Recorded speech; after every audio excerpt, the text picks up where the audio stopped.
According to the earliest documents I found, the town of Redpath was founded twice. First, in 1789, and then in 1802. It was a necessary spot on the map. Small, in the middle of nowhere, but it had an inn and a few other services. A fire burned it to the ground in 1799, and then it had to be rebuilt. It took a few years, and yet there isn't much information about this incident. What is clear is that at least some new settlers went there in 1802, including some European immigrants, Welsh and Irish mostly, but two families from Asturias, Spain. Two families that knew each other and hated each other with a passion. For about a year or so, everything was working. Not well, but working. The town was a little bigger than it was before the fire. More people were living there, but with less travelers stopping by. The winter was harsh. Some produce was lost, some animals died for no reason whatsoever, and hunters found themselves chasing game into the woods towards the creek north of Redpath and losing the trail. Somehow. It didn't take long before the whispers started. People, as always, tried to blame others when they couldn't find the courage to accept their own blame. There was a rumor about a witch, an old lady who lived in a cabin outside town near the road, who suddenly disappeared one day. Nobody saw her again, but some men in town were sure things would go just fine from then on. It didn't. Farmers lost more produce and more animals. Hunters kept losing trails, and worst of all, the inn could barely work since they were serving one or two travelers every week. One night, one Miss Harrington went outside, yelling, and she lived next to the inn. She ran in the main road saying her child was lost. She had a baby of months, and somehow the kid disappeared from inside the house. Solidarity, as always, was everyone's first emotion. The family searched for the kid during the night and after dawn, and all the others were helping. The hunters went into the woods, searched around the creek, but they found nothing. And so, one of the Asturians in town started to talk about the other Asturian family. This person, the oldest son, apparently said that the youngest daughter of the other family, a slim girl with long, curled dark hair, wasn't really their daughter. Their daughter was taken away, back in Spain, by a spirit of the waters, a Zana, and replaced. And then, he was sure he knew why. So the Zana could reach the New World and expand its domains, to keep taking children, to keep stealing, to keep attacking. Not much was done about it. It was just some foreigner afraid of some kind of fairy nobody heard about before. But alas, rumor works in clear ways. It didn't take long for this tale about the Zana to mix with more familiar concepts of witches and demons, and people talked and talked. And when 3 weeks passed by with no travelers in town, when hunters kept coming up empty-handed from the woods, when one chicken too many died, there was more than just a rumor. Most of the locals stopped talking to this Asturian family. They didn't buy anything they had to sell. At some point, it seems, they were living off the priest's charity, who always had food for them. And then, when spring was close, another kid disappeared during the night. This was Miss Harrington's oldest daughter, only a toddler. Some people decided that the Zana had to go. The one man that started talking about this opposed. He said a Zana wouldn't take a kid that can already talk. Nobody listened to him. According to the priest's journal, in the dead of the night, a group of 9 men marched in the main street, faces covered, holding torches, walking towards this Asturian family's house, and broke down the door. They lynched the father, took the girl, and took her to the woods. The next morning, her body was found in the creek, naked and beaten. The family tried to bury her in the church, but the locals didn't allow it, so she was buried in the woods, somewhere, in an undisclosed location. I can't blame them. 3 days later, the man who started the rumor killed himself. He left a note asking forgiveness. A month later, Miss Harrington lost her last child. People called it revenge. Revenge from beyond the grave. And so, the legend of the haunting of Lonely Creek began.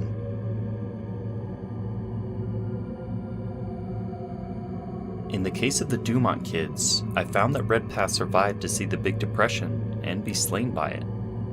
It's just an abandoned place now. Over the last 100 years, there were several attempts at rebuilding. All of them failed.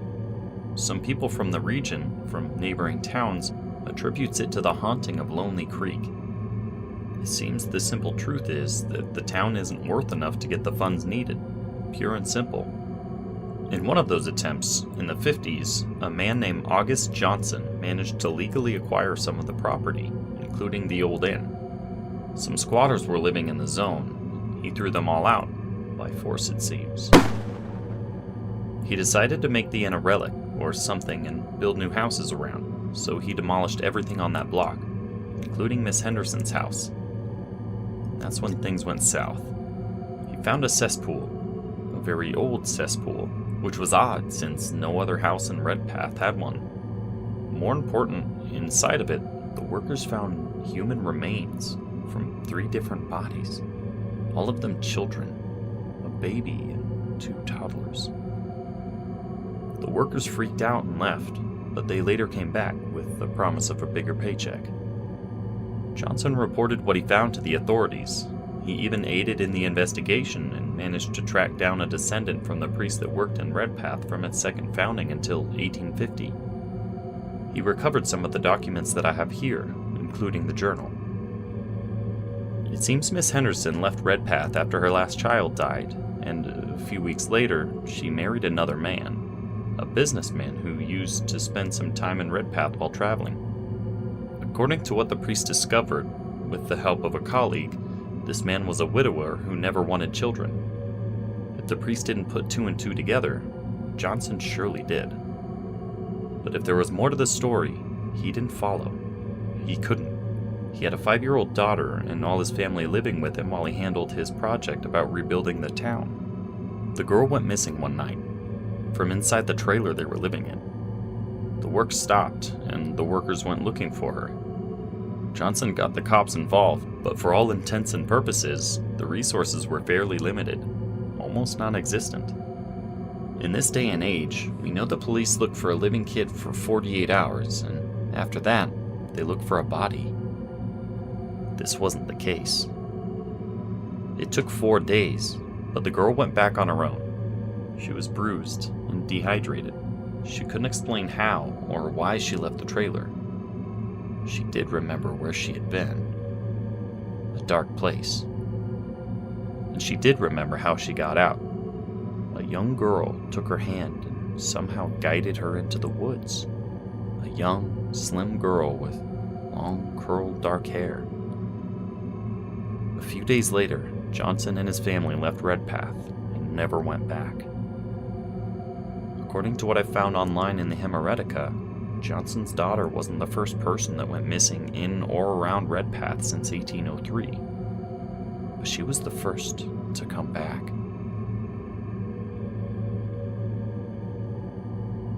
Folks in the towns around Redpath recall, to this day, old stories told from grandfather to father to child, once and again, about the hard times they had.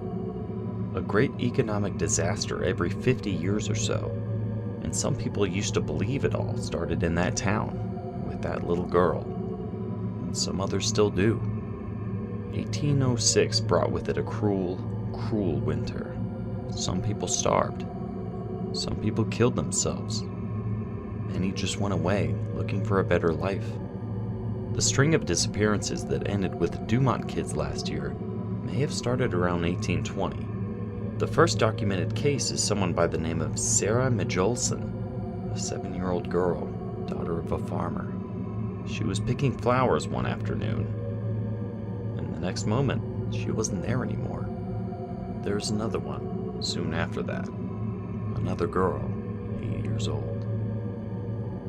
Her family lived on the outskirts of the town. She went to the shed to find a tool one day, and she was never seen again.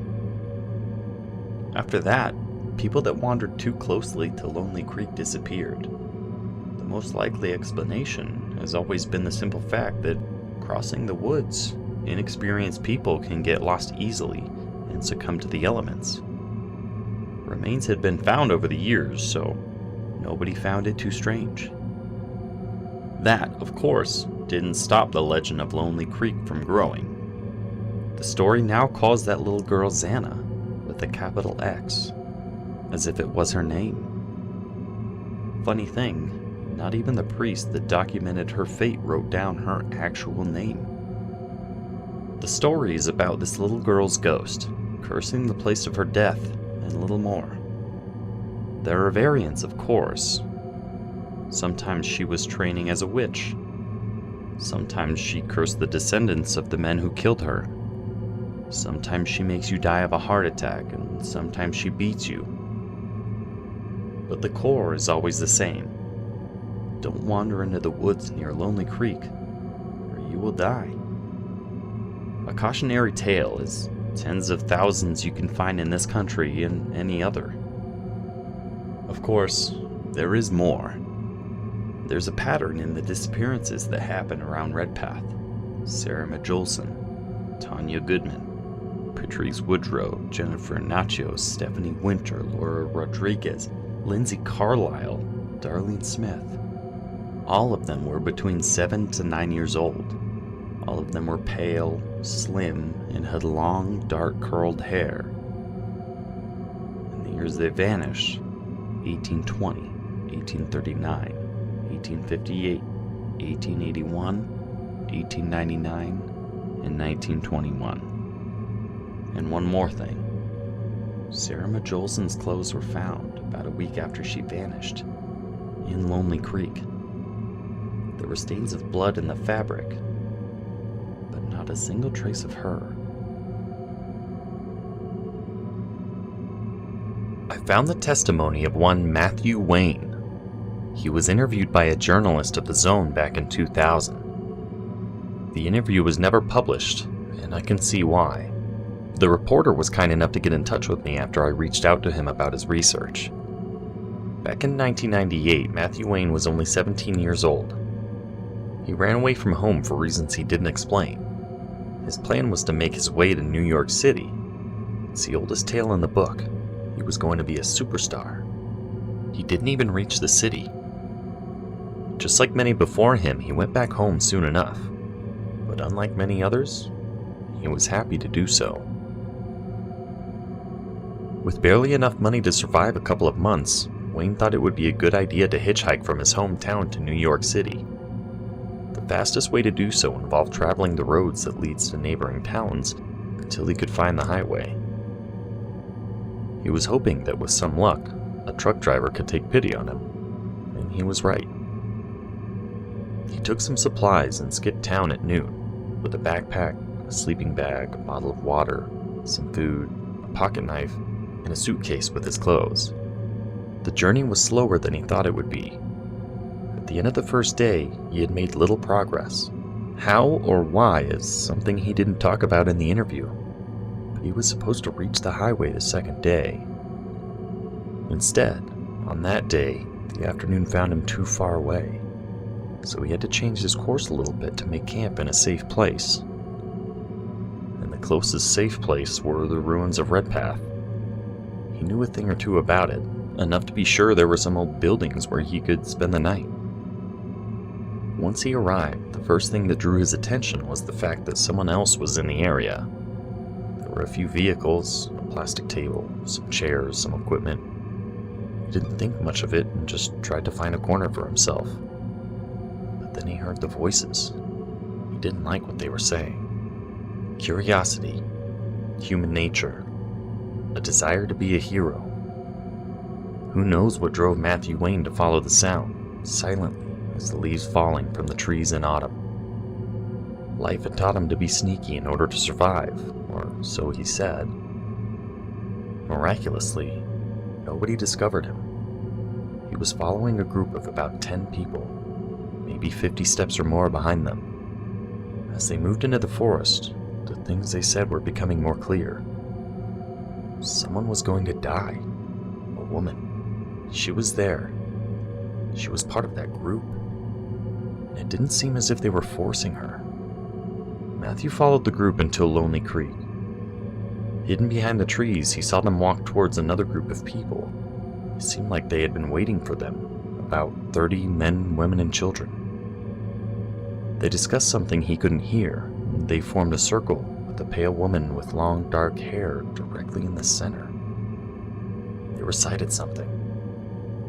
He believes it was some kind of prayer, but it was nothing he was able to recognize. Then the woman was stripped of her clothes, forced to her knees in the creek's shallow water, and one by one, the people spat on her face and hit her body with stones and sticks. Even the children. She ended up laying on the ground, bleeding from her nose, eyes, and mouth. She was talking gibberish. Then a child was brought in front of her, about 9 years old, slim and pale, with dark, long, curled hair. A man in his 50s was standing next to her. The girl was crying. She was the only one who showed any emotion during this tragic event. The man said something, but she refused, so he slapped her. She cried harder. He slapped her again and again and again until she agreed. The man then gave her a hammer, and the little girl used it to smack the woman's head, repeatedly. At this point, Matthew Wayne fled. He said he ran as fast as he could until his legs couldn't carry him anymore. He was found 2 days later, lost and confused on the highway. He says he doesn't remember what happened after he left Lonely Creek. According to my notes, the last pale child with long, curled hair disappeared in 1999 from one of the towns close to Redpath.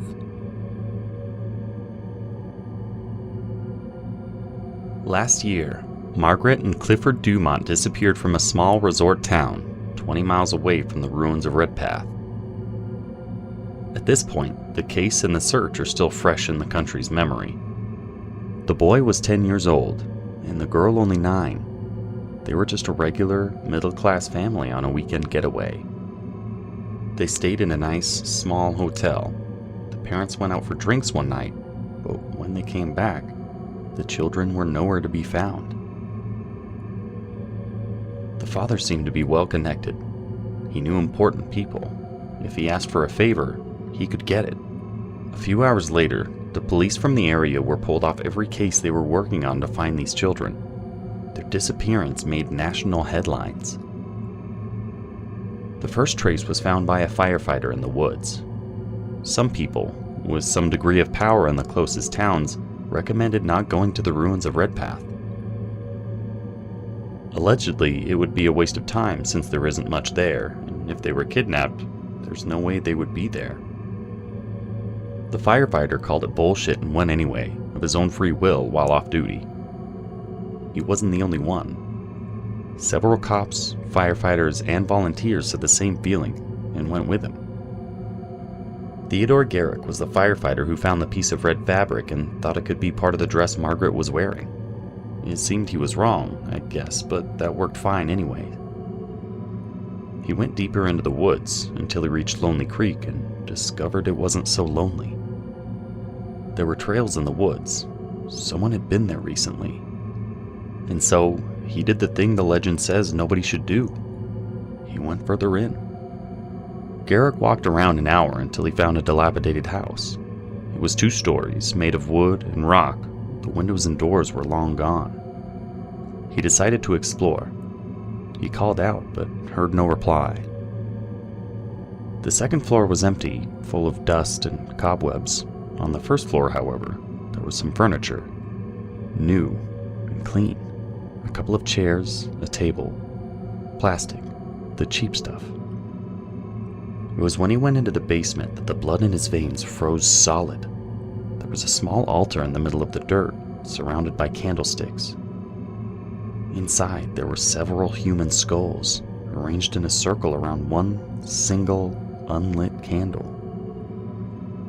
He tried to inspect the altar, but was stopped short when he heard steps from the upper floor. He ran towards the stairs and heard someone else running, leaving the house.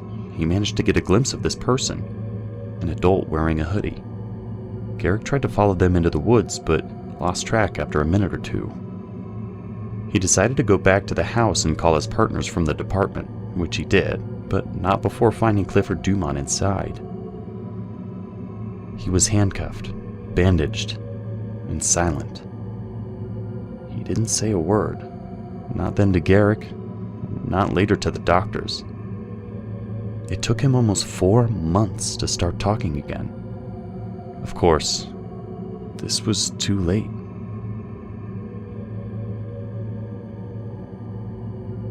The same day Garrick found Clifford Dumont in the woods north of Lonely Creek, a group of 3 volunteers went looking for the children to the west of Red Path. This group of 3 was peculiar. They were in their early 20s, all of them homeschooled, and all of them devout, almost fanatic families. They were the type that would do anything for their families, knowing that they would get nothing in return. There's only one survivor from this group. This person wanted to stay anonymous. The police and the press identified this person just with the letter G. The 2 bodies of his friends never been recovered. The man won't speak about what happened. He refused. He didn't talk with the police, the judge, or the media. His family wants everyone to just leave him alone with what little peace he has left. But a cell phone was recovered. From what I could see, there were small fragments of what happened to them during the 3 days they were lost in the woods. The area surrounding Red Path isn't that big. Walking in a straight line, they should have left the woods in a day, maybe even a little less. But then again, according to the hikers, it's possible to get lost and confused anywhere, even in small places. Once exhaustion kicks in, they say, the chances of survival are low. The elements can take you down fast. The police allowed me to watch 5 short videos.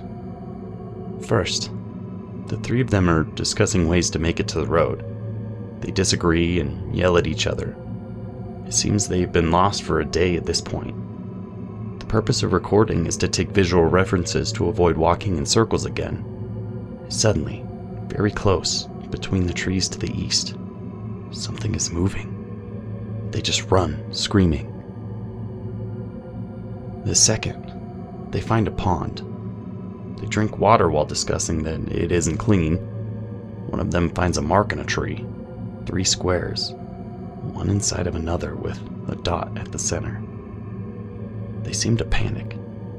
G, their survivor, whispers the same thing throughout the video. Not again, not again, not again.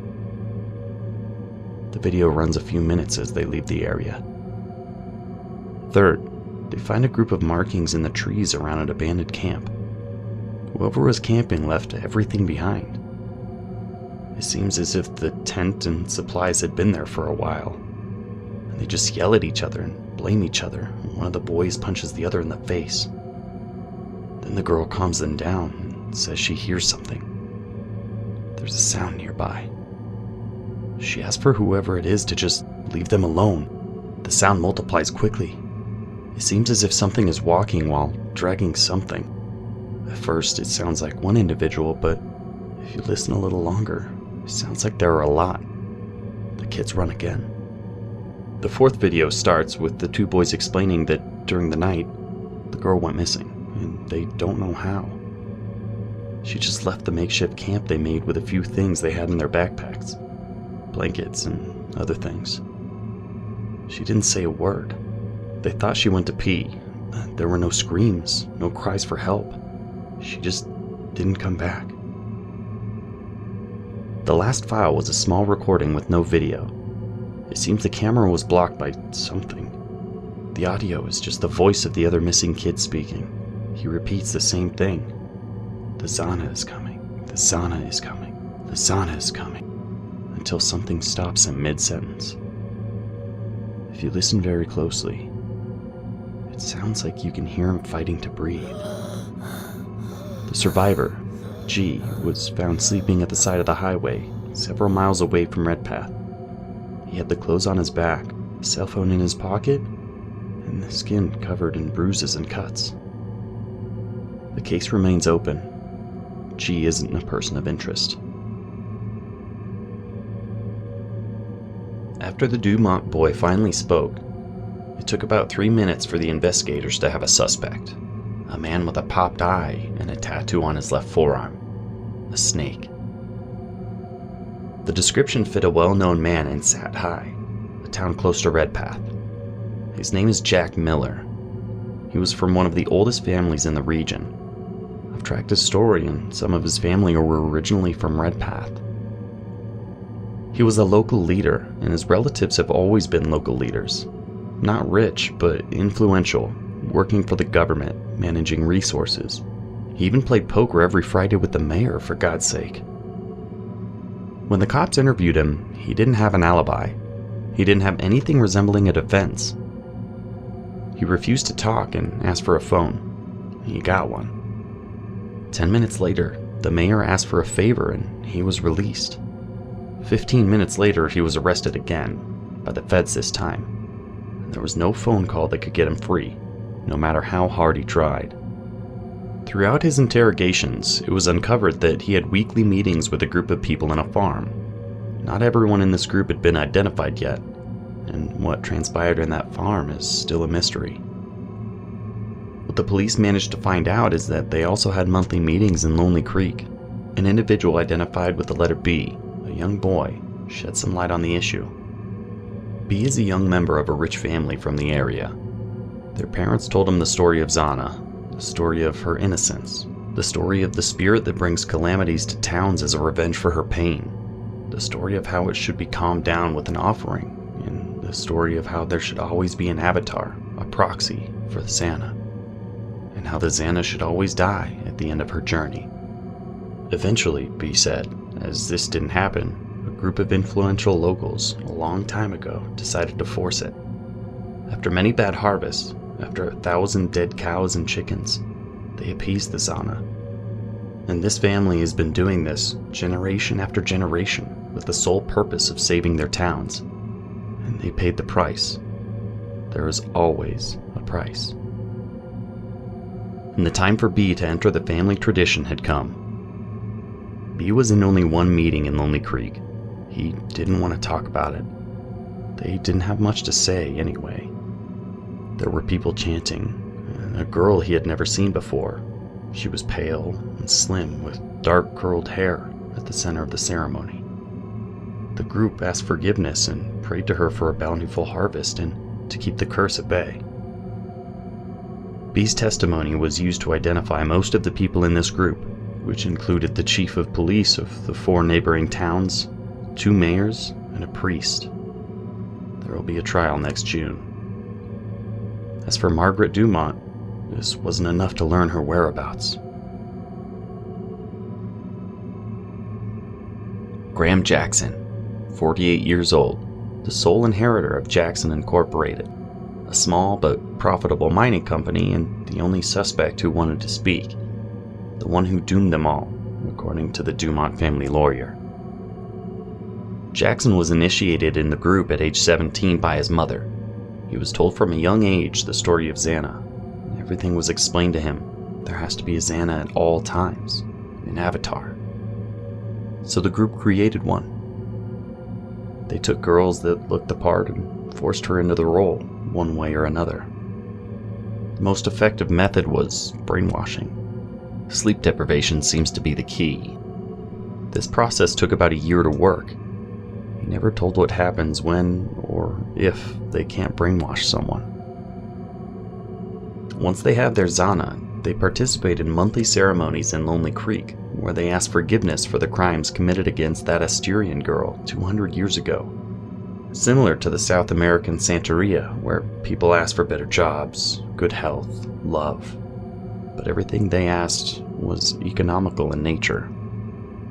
As for the Zana, during the other 29 days of the month, the group had to give her the life she couldn't have. She lives in a remote location. Only a few knew where it was, and Jackson isn't one of them. It's a place of luxury, for what he was told. A place with doorknobs made of gold, silk carpets, marble pools. A place she could not leave. Inside, all the candy, all the toys, all the dolls, and nobody to share it with. All the amenities, no chores, no responsibilities. Life served on a silver platter, yet stuck inside a golden cage. The average lifespan of the Avatar is about 20 years or so. Zanas aren't forever. It seems life catches up with them after a couple of decades. They decay in life, according to Jackson. They lose all sanity. They have to die because, in the end, they want to die. Because sooner or later they stop forgiving. They stop agreeing with the favors the group asks of them. And so, as the first girl was, they were killed in a ceremony, their bodies disposed of. They keep the skulls. Jackson said it's because no Zana should ever be forgotten. According to Jackson, all members of the group have been arrested or fled. He knows the three involved in keeping the Zana in good condition. The driver, the keeper, and the butler were some of the first to be arrested. All three committed suicide within days of each other. No one else followed their lead. Somewhere, out in the ruins of Redpath, or out in the forest, Margaret Dumont is alone in a luxurious house, a castle that she can't leave. I wonder how long it took for provisions to run out.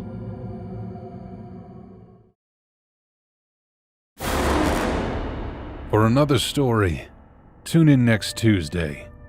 Meanwhile, watch another video. And don't forget to like, share, and subscribe. Check the description for our social media. And sleep well. If you can.